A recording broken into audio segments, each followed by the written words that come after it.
എൻ്റെ പേര് ലിഷ. ഞാൻ കോഴിക്കോട് ജില്ലയിലെ കൊയിലാണ്ടി എന്നുള്ള സ്ഥലത്തു നിന്നാണ് വരുന്നത്. എനിക്ക് 2 മക്കളാണുള്ളത്, ഹിഷാൽ, ഹർഷിത്. ഇത് രണ്ടാമത്തെ മകൻ ഹർഷിത്. ഇവന് വേണ്ടിയാണ് ഞാൻ സാക്ഷ്യം പറയുന്നത്. ഇവൻ 2020 മാർച്ച് മാസത്തിലാണ് ജനിച്ചത്. അപ്പോൾ ജനിച്ച മുതലേ ഇവൻ ഒരു കാലിന് ക്ലബ് ഫൂട്ടായിരുന്നു. അപ്പോൾ ഡെലിവറി കഴിഞ്ഞപ്പോഴാണ് അറിഞ്ഞത് ഇങ്ങനെ ക്ലബ് ഫൂട്ടാണ് എന്നുള്ളത്.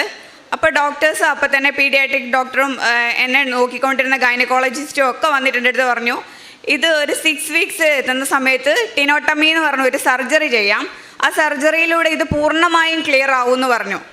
അപ്പോൾ കുഞ്ഞ് ജനിച്ച് 5ാമത്തെ ദിവസം മുതൽ ഓരോ വീക്സിലും പോയിട്ട് കാലിന് പ്ലാസ്റ്റർ ഇട്ടു. 6th വീക്ക് എത്തിയപ്പോൾ ആ ടിനോട്ടമി എന്നുള്ള സർജറി ചെയ്തു. 1 മാസം കൊണ്ട് അവർ നല്ല ഇമ്പ്രൂവ്മെൻ്റ് ഉണ്ടെന്ന് പറഞ്ഞു. പക്ഷേ ഒരു 6 മാസത്തിന് ശേഷം നോക്കുമ്പോൾ കുട്ടിയുടെ കാല് ഫസ്റ്റ് ടൈം എങ്ങനെയായിരുന്നോ ഉണ്ടായിരുന്നത് അതുപോലെ തന്നെ വളഞ്ഞു പോകാൻ തുടങ്ങി. അപ്പോൾ 1 വയസ്സോ കഴിഞ്ഞതിന് ശേഷം അവർ പറഞ്ഞു നമുക്ക് ഒന്നും കൂടി സർജറി ചെയ്ത് നോക്കാം. പക്ഷെ അവരൊരു ഉറപ്പ് പറഞ്ഞില്ല. അപ്പം ഞാൻ കോഴിക്കോട് തന്നെ മറ്റു പല ഹോസ്പിറ്റലുകളും കണ്ണൂരും ഒക്കെ അന്വേഷിച്ചു. അപ്പോൾ എല്ലാവരും ഇതിനൊരു ഉറപ്പ് പറയുന്നില്ല. ഞാൻ 2021 കൃപാസന മാതാവിനെ കുറിച്ച് എൻ്റെ ചേച്ചി പറഞ്ഞിട്ടാണ് അറിഞ്ഞത്.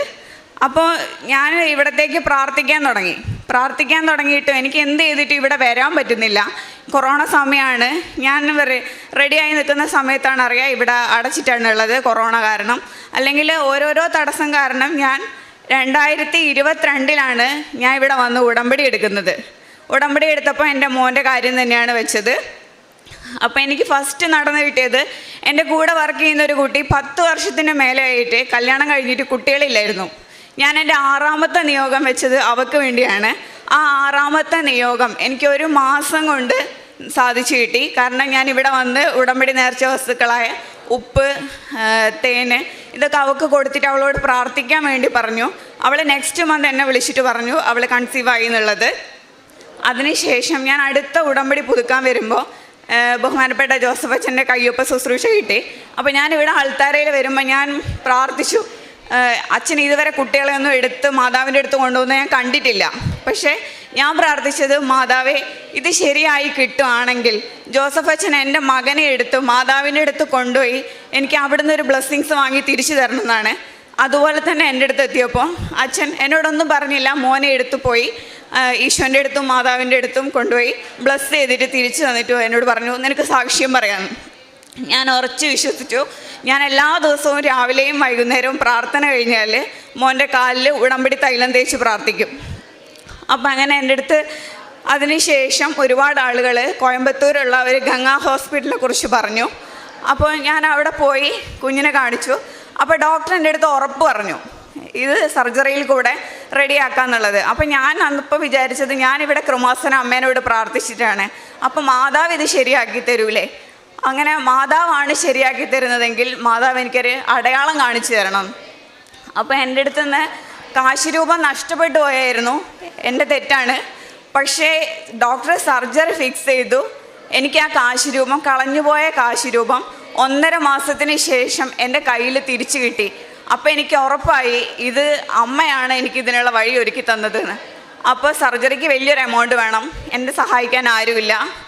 ഞാൻ മാതാവിന് വിട്ടുകൊടുത്തുകൊണ്ട് ഞാൻ സർജറി ഡേറ്റ് ഫിക്സ് ചെയ്തു, ഹോസ്പിറ്റലിൽ അഡ്മിറ്റ് ചെയ്തു. എനിക്ക് ഒരുപാട് ആളുകൾ എന്നെ വിളിച്ചു പോലെ സംസാരിക്കാത്ത ആൾക്കാർ വിളിച്ചിട്ട് എന്നോട് ലിഷ പൈസ വേണോ, മോൻ്റെ കാര്യത്തിൽ വിഷമിക്കേണ്ട, ശരിയാവും എന്ന് പറഞ്ഞു. എനിക്ക് എവിടെ നിന്നൊക്കെയോ പൈസ വന്നു, സർജറി ഭംഗിയായി ചെയ്യാൻ സാധിച്ചു.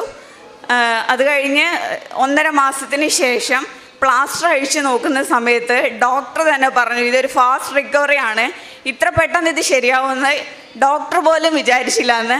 ഇത്രയും വലിയ അനുഗ്രഹം തന്ന മാതാവിന് കോടാനുകോടി നന്ദി. അടുത്തതായിട്ട് എൻ്റെ സാക്ഷ്യം, എൻ്റെ വീട് ഒരു 70 വർഷത്തോളം പഴക്കമുണ്ട്. വീട്ടിൽ ഞാനും അമ്മയും 2 മക്കളും മാത്രമേ ഉള്ളൂ. അച്ഛൻ മരിച്ചുപോയി.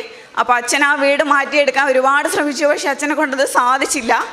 എൻ്റെ അനിയനും അങ്ങനെ വലിയ ജോലിയൊന്നുമില്ല, അവനെ കൊണ്ടും അത് സാധിക്കുന്നൊരു അവസ്ഥയിലല്ലായിരുന്നു. അപ്പോൾ വീട്ടിലെപ്പം നോക്കിയാലും പാമ്പ് വരും, പെരുമ്പാമ്പ്, മൂർക്കൻ, അണലി, ചേര.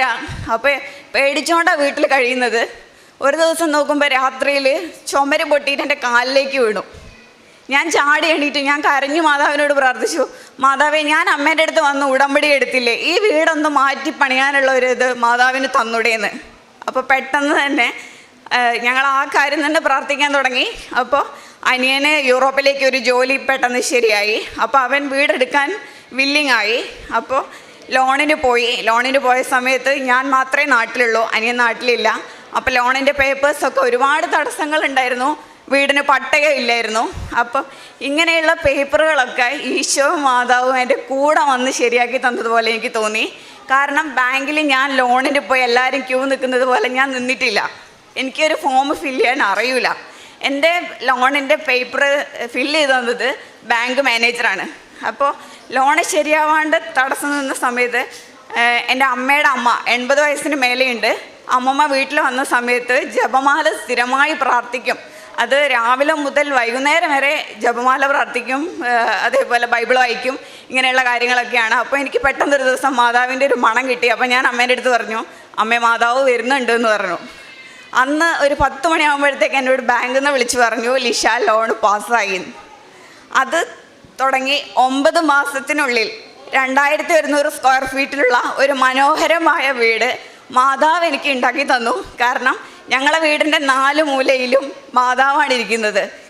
ഞങ്ങൾ മാതാവിൻ്റെ കാശ് രൂപവും ഉപ്പും ഇട്ട് പ്രാർത്ഥിച്ചിട്ടാണ്. ഞങ്ങൾ വീട് പണിയിൽ ഒരു ഘട്ടത്തിൽ പോലും അവിടെ പോയിട്ടില്ല. പക്ഷേ മനോഹരമായൊരു വീട്, ഞങ്ങൾ വിചാരിച്ചതിനേക്കാളും നല്ലൊരു വീടാണ് മാതാവ് ഞങ്ങൾക്ക് തന്നിട്ടുള്ളത്. പിന്നെ 3ാമത്തെ അനുഗ്രഹം എന്ന് പറയുന്നത്, എനിക്ക് 2 മക്കളും അമ്മയാണ്. അപ്പോൾ എനിക്ക് കോഴിക്കോട് നിന്ന് ഇവിടം വരെ വരണമെങ്കിൽ സ്വന്തമായിട്ടൊരു വണ്ടി വേണമെന്ന് ആഗ്രഹം ഉണ്ടായിരുന്നു. അപ്പോൾ 2022 ഒക്ടോബർ 29 ഇവിടെ ജപമാല റാലിയാണ്. അപ്പോൾ ഒക്ടോബർ 10-ാം തീയതി ആയപ്പോൾ എനിക്കൊരു വണ്ടി എടുക്കണം എന്നുള്ള ആഗ്രഹം വന്നു. ഞാനൊരു വണ്ടി ബുക്ക് ചെയ്തു. എന്നോട് പറഞ്ഞത് 3 മുതൽ 6 മാസം വരെ ടൈമിനുള്ളിൽ ആ വണ്ടി കിട്ടുള്ളൂ എന്ന് പറഞ്ഞു. അപ്പോൾ ഞാൻ ബുക്ക് ചെയ്ത അന്ന് തന്നെ ഞാൻ പറഞ്ഞത് എനിക്ക് ഒക്ടോബർ 28-ാം തീയതി രാത്രി 7 മണിക്ക് വണ്ടി കിട്ടണം. അപ്പോൾ പറഞ്ഞു അതെന്തായാലും പറ്റത്തില്ല. പക്ഷേ ഞാൻ ഉറച്ച് വിശ്വസിച്ചു. ഞാൻ പറഞ്ഞു മാതാവാണ് എനിക്ക് ഈ വണ്ടി തരുന്നതെങ്കിൽ എനിക്ക് ഒക്ടോബർ 28-ാം തീയതി രാത്രി 7 മണിക്ക് വണ്ടി കിട്ടിയാൽ മതി. കാരണം ആ വണ്ടി എടുത്ത് എനിക്ക് നേരെ കൃപാസനത്തിൻ്റെ മുന്നിൽ വരണം, മാതാവിനെ കാണിക്കണം, എനിക്ക് റാലിക്ക് പോകണം. ഞാൻ പ്രാർത്ഥിച്ചതുപോലെ തന്നെ ഒക്ടോബർ 28-ാം തീയതി ഉച്ചവരെ എനിക്ക് ആ വണ്ടി കിട്ടൂല എന്ന് പറഞ്ഞു. പക്ഷേ 28-ാം തീയതി 6 മണിക്ക് ഞങ്ങൾ വീട്ടിലെല്ലാവരും മുട്ടുകുത്തി പ്രാർത്ഥിച്ചുകൊണ്ടിരിക്കുമ്പോൾ എൻ്റെ അടുത്ത് വിളിച്ചിട്ട് പറഞ്ഞു 7 മണിയാകുമ്പോൾ കോഴിക്കോട് എത്തണം, നിങ്ങൾക്ക് വണ്ടി ഇറക്കാം. ആ 28-ാം തീയതി രാത്രി 7 മണിക്ക് ഞാൻ പറഞ്ഞ സമയത്ത് മാതാവ് ഒരു സുഗന്ധാഭിഷേകത്തിലൂടെ എന്നെ അറിയിച്ചു തന്നു അത് തരുന്നുള്ളത്. കാരണം ആ വണ്ടിയിൽ ഇവിടെ റാലിക്ക് വരാൻ വേണ്ടി എൻ്റെ ചേച്ചിയും മോനും ഗൾഫിൽ നിന്ന് വന്നിട്ടുണ്ടായിരുന്നു. അപ്പോൾ എൻ്റെ ഉറച്ച വിശ്വാസത്തിന് മൂലമാണ് ഞങ്ങൾ വേറൊരു വണ്ടി പോലും ബുക്ക് ചെയ്തില്ല. ഞങ്ങൾ 28-ാം തീയതി രാത്രി 7 മണിക്ക് വണ്ടി ഇറക്കി നേരെ ഇവിടെ കൃപാസനത്തിൽ വന്നു. 29-ാം തീയതി ഞങ്ങൾക്ക് റാലിയിൽ പങ്കെടുക്കാൻ സാധിച്ചു. അത് മാതാവ് തന്ന വലിയൊരു അനുഗ്രഹമാണ്. പിന്നെ അടുത്തതായിട്ട് എൻ്റെ ചേച്ചിയുടെ ഭർത്താവ് ഗൾഫിലായിരുന്നു ജോലി. അപ്പോൾ കൊറോണ സമയത്ത് പുള്ളി വർക്ക് ചെയ്തു, പക്ഷേ പുള്ളിക്ക് സാലറി ഒന്നും കിട്ടുന്നില്ലായിരുന്നു. അപ്പോൾ സാലറി കിട്ടാണ്ടായ സമയത്ത് അവർക്ക് ബുദ്ധിമുട്ടായ സമയത്ത് അവർ അറബീനോട് പൈസയ്ക്ക് ചോദിച്ചു. അപ്പോൾ അറബി പൈസ കൊടുക്കുന്നില്ല. പുള്ളി നിരന്തരം ചോദിച്ചുകൊണ്ടിരുന്ന സമയത്ത് പുള്ളിയോട് പറഞ്ഞു നീ എത്രയും പെട്ടെന്ന് ഇവിടുന്ന് കയറിപ്പോണം, അല്ലാന്നുണ്ടെങ്കിൽ നിൻ്റെയും ഭാര്യയുടെയും കൊച്ചിൻ്റെയും പേരിൽ കേസെടുക്കും, നിങ്ങളിവിടെ ജയിലിലാക്കും എന്നൊക്കെ പറഞ്ഞു. അപ്പോൾ അവരൊരുപാട് വിഷമിച്ചു, കരഞ്ഞു പ്രാർത്ഥിച്ചു. അപ്പോൾ കൊറോണ സമയത്ത് ഇവിടെ ഗൂഗിൾ മീറ്റിൽ അച്ഛനുമായിട്ട് സംസാരിക്കാൻ പറ്റുമായിരുന്നു. അവർ സംസാരിച്ചു. അച്ഛൻ അവർക്ക് വേണ്ടി പ്രാർത്ഥിക്കാമെന്ന് പറഞ്ഞു. ഞാൻ എൻ്റെ ഉടമ്പടിയിൽ നിയോഗം വെച്ചു. അപ്പോൾ അച്ഛൻ പറഞ്ഞതുപോലെ തന്നെ അവർക്ക് ആ അറബിയായിട്ട് ഗൾഫ് രാജ്യത്തിൽ കേസ് നടക്കുകയും, കാരണം കേസിന് വേണ്ടി ഇവർക്ക് അറബി സംസാരിക്കാനോ ഒന്നും അറിയത്തില്ല. മാതാവും ഈശോവുമാണ് അവർക്ക് വക്കീലായി പോയത്. അവരെ കേസ് വിജയിച്ച് അവർക്ക് ഏട്ടന് കിട്ടാനുള്ള പൈസ മുഴുവൻ ശമ്പളമായിട്ട് തിരിച്ചു കൊടുത്തു. ചേട്ടന് പ്രമോഷനോട് കൂടെ വേറൊരു കമ്പനിയിൽ നല്ല ജോലി കിട്ടുകയും ചെയ്തു. അതും ഈശോയും അമ്മയും തന്ന അനുഗ്രഹം തന്നെയാണ്. അടുത്ത എൻ്റെ സാക്ഷ്യം, ചേച്ചിക്ക് ചെന്നൈയിലാണ് അവരുടെ ഫ്ലാറ്റ്. അപ്പോൾ അവർ ഗൾഫിലായതുകൊണ്ട് അവരെ ഫ്ലാറ്റ് റെൻറ്റിന് കൊടുത്തു. 5 വർഷത്തിന് മേലെ ആയിട്ട് അവിടെ താമസിക്കുന്ന ആൾ അവർക്ക് റെൻറ്റ് കൊടുക്കുന്നില്ലായിരുന്നു. അപ്പോൾ അവർ ഭയങ്കര ബുദ്ധിമുട്ടിലായി. അവർക്ക് ടാക്സ് അടയ്ക്കണം, അങ്ങനെ ഒരുപാട് പൈസകൾ അവിടെ കെട്ടണം, അവർക്ക് അതിനുള്ള വഴിയില്ല. അപ്പം ഞാൻ ചെന്നൈയിൽ പോയ സമയത്ത് ഞാൻ പച്ചത്തിരിയും നീലത്തിരിയും കത്തിച്ച് വെച്ചു. ഞാൻ അതേ സമയം ചേച്ചീനോട് പറഞ്ഞു, ഗൾഫിലിരുന്നിട്ട് അവർ ഉടമ്പടി എടുത്താണ്, നിങ്ങൾ തിരി കത്തിച്ച് വെക്ക്, നമുക്ക് പ്രാർത്ഥിക്കാം. അപ്പോൾ ഞങ്ങൾ 2 ഫാമിലിയും ഒരുമിച്ചിരുന്ന് പച്ചത്തിരിയും നീലത്തിരിയും കത്തിച്ച് വെച്ച് മാതാവിനോട് പ്രാർത്ഥിച്ചു. ആ ഫ്ലാറ്റിൻ്റെ ഡോറിൻ്റെ മുകളിൽ ഉടമ്പടി തൈലം തേച്ച് പ്രാർത്ഥിച്ചു. അവിടെ വിശ്വാസപ്രമാണം ചൊല്ലി ഉപ്പിട്ടു. ഒരു 4 മാസത്തിനുള്ളിൽ അവർ വാടക കൊടുത്തു തുടങ്ങി. ഇപ്പം അവർക്ക് കുറച്ചായിട്ട് വാടക കിട്ടുന്നുണ്ട്. പിന്നെ എനിക്ക് 8 വർഷത്തോളമായിട്ട് ഞാൻ വർക്ക് ചെയ്യുന്ന കമ്പനിയിലെ മോസ്റ്റ് സീനിയർ ആയിട്ടുള്ള ഒരാളാണ് ഞാൻ. പക്ഷേ ഒരുപാട് പ്രശ്നങ്ങൾ കാരണം എൻ്റെ സാലറി കുറച്ചൊന്ന് കുറവായിരുന്നു. ഞാൻ മാതാവിനോട് അതും എൻ്റെ ഉടമ്പടിയിൽ വെച്ച് പ്രാർത്ഥിച്ചു.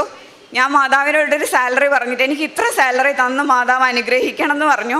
പക്ഷേ ഞാൻ പ്രാർത്ഥിച്ചതിനേക്കാളും 10,000 രൂപ എനിക്ക് അധികം തന്ന് എൻ്റെ അമ്മയും തിരുക്കുമാരനും എന്നെ അനുഗ്രഹിച്ചു. ഇത്രയും അനുഗ്രഹങ്ങൾ തന്ന പരിശുദ്ധ അമ്മയ്ക്കും തിരുക്കുമാരനും കോടാനുകോടി നന്ദി. അതുകൂടാതെ ഞാൻ കാരുണ്യ പ്രവർത്തനങ്ങൾ ചെയ്യുന്നത് ഇവിടുന്ന് പത്രം കിട്ടിക്കഴിഞ്ഞാൽ ഞാൻ ഇവിടുന്ന് പോകുന്ന വഴിക്ക് തന്നെ ഇവിടെ ആളുകൾക്കല്ല, ഞാൻ അധികം പെട്രോൾ പമ്പിൽ നിർത്തിയിട്ട് അവിടുന്ന് പുറത്തുനിന്ന് വരുന്ന വണ്ടിക്കാർക്ക് അവർക്ക് കൊടുക്കും. അതേപോലെ കുറേ കുന്നംകുളം അപ്പുറം വിട്ട് കഴിഞ്ഞാൽ ഓട്ടോ സ്റ്റാൻഡുകളിലുള്ള ചേട്ടന്മാർക്ക് കൊടുക്കും. ഞാനിത് കൊടുക്കുന്ന സമയത്ത് അവർക്ക് ഇവിടുത്തെ കാശ് രൂപവും ചെറിയ ഫോട്ടോവും കൂടെ കൊടുക്കും. ഞാൻ അവരുടെ അടുത്ത് വന്നിട്ട് എനിക്ക് ഒരുപാട് അനുഗ്രഹങ്ങൾ വലുതും ചെറുതുമായിട്ട് കിട്ടിയിട്ടുണ്ട്. ഞാൻ ഓരോ അനുഗ്രഹങ്ങളും അവരുടെ അടുത്ത് പറഞ്ഞിട്ടാണ് ഞാൻ അവർക്ക് ആ പത്രം കൊടുക്കുന്നത്. ഞാൻ ഒരാഴ്ചയ്ക്കുള്ളിൽ ഞാൻ ആ പത്രം മുഴുവൻ കൊടുത്ത് തീർക്കാനുണ്ട്. അതുപോലെ തന്നെ ഞാൻ അധികവും എൻ്റെ മോന് കാലിന് വയ്യാത്തതുകൊണ്ട് ഞാൻ അവനെ കൂട്ടിപ്പോയിട്ടാണ് ഞാനത് കൊടുക്കുന്നത്. പിന്നെ എൻ്റെ വീട്ടിൻ്റെ അടുത്ത് ഒരു വൃദ്ധസദനമുണ്ട്. അവിടെ കുറേ വയസ്സായ അച്ഛന്മാരും അമ്മമാരും ഒക്കെയാണുള്ളത്. അപ്പോൾ ഞങ്ങൾ ഞായറാഴ്ച ദിവസം എനിക്ക് ലീവ് കിട്ടുമ്പോൾ എൻ്റെ മക്കളെയും കൂട്ടി അവിടെ പോയി അവർക്ക് ഭക്ഷണങ്ങൾ വാരിക്കൊടുക്കാനും അവരെ ശുശ്രൂഷിക്കാനും അവരോട് സംസാരിക്കാനും ഒക്കെയുള്ള ഒരു കൃപ മാതാവ് ഒരുക്കി തന്നു. അതേപോലെ ആദ്യമൊക്കെ വസ്ത്രം കൊടുക്കാൻ പറ്റില്ലായിരുന്നു. അപ്പോൾ ഞാൻ ഇവിടെ വരുന്ന സമയത്ത് ഇവിടെയാണ് വസ്ത്രം കൊടുത്തുകൊണ്ടിരുന്നത്. അപ്പോൾ ഞാൻ അനാഥാലയത്തിൽ പോകാൻ തുടങ്ങിയതിന് ശേഷം അവിടെ തന്നെ അവർക്ക് വേണ്ട വസ്ത്രങ്ങളൊക്കെ കൊണ്ടു കൊടുക്കും. ഇത്രയും അനുഗ്രഹങ്ങൾ തന്ന പരിശുദ്ധ അമ്മയ്ക്കും തിരുക്കുമാരനും കോടാനുകോടി നന്ദി. ഇനിയും ഒരുപാട് അനുഗ്രഹങ്ങൾ മാതാവിന് എനിക്ക് തരാനുണ്ട്. കാരണം ഞാൻ ചോദിച്ച അനുഗ്രഹങ്ങളൊന്നുമല്ല മാതാവ് എനിക്ക് തരുന്നത്. പക്ഷെ ഞാൻ മുന്നോട്ട് പോവില്ല. കാരണം എനിക്ക് എന്താണ് വേണ്ടതെന്ന് എൻ്റെ അമ്മയ്ക്കറിയാം. എൻ്റെ ആവശ്യങ്ങളല്ല എനിക്ക് വേണ്ടത് എന്നുള്ളത് അമ്മയ്ക്ക് ഉറച്ചു ബോധ്യമുണ്ട്. അത് ഞാനും വിശ്വസിക്കുന്നു. അതുകൊണ്ട് എൻ്റെ ജീവിതാവസാനം വരെ ഉടമ്പടിയിൽ തുടരാനും മാതാവിനോടൊപ്പം നിത്യതയിൽ ജീവിക്കാനും ഞാൻ ആഗ്രഹിക്കുന്നു. ഇത്രയും അനുഗ്രഹം തന്ന പരിശുദ്ധ അമ്മയ്ക്കും തിരുക്കുമാരനും കോടാനുകോടി